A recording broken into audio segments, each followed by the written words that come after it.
Bonjour, au sommaire de petites japonaises, les IMIEV et IQ, la nouvelle Chrysler 200 cabriolet et des skieurs chez Audi.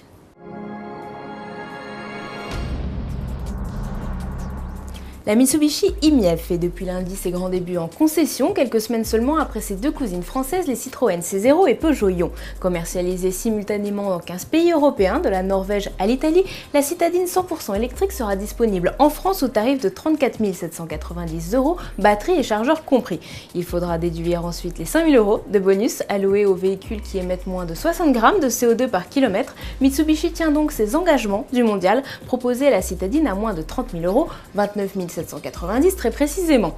Alors l'IMIEV européenne ressemble comme deux gouttes d'eau à la version japonaise en vente depuis avril 2009, seules quelques petites améliorations ont été nécessaires pour l'adapter aux standards européens.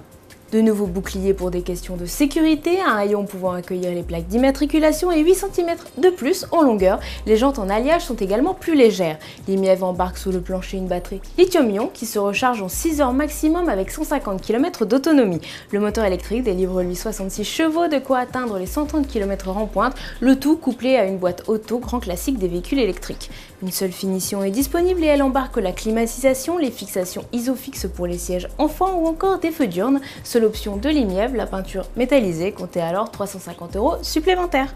La citadine n'a pas la même allure chez Toyota. Le week-end dernier au salon de Tokyo, le japonais a présenté un concept super sportif sur base d'IQ, la GR-NM IQ Racing Concept réalisé avec les deux préparateurs Gazoo Racing et MN. Ce modèle reprend une série limitée sortie en 2009, l'IQ GR-MN Supercharge, mais joue à fond la carte sportive, kit aéro à base d'aileron arrière impressionnant et de spoiler, diffuseur arrière ou livrée course. L'habitacle embarque une cage, des sièges sport et un pédalier alu. Sous le capot, l'IQ Racing Concept adopte un moteur turbo compressé 1,3 litre, 218 chevaux. Malheureusement, ce petit bolide devrait rester à l'état de prototype.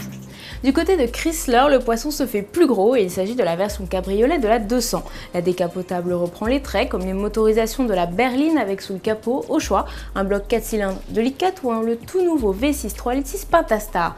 La vraie nouveauté sur ce modèle, c'est la possibilité de choisir à la commande entre un toit en dur ou une capote souple, une offre trop peu répandue sur les cabriolets à l'exception du Mazda MX-5. Le modèle ayant été dévoilé en avance suite à des fuites sur internet, Chrysler n'a donné aucun calendrier pour l'arrivée en concession.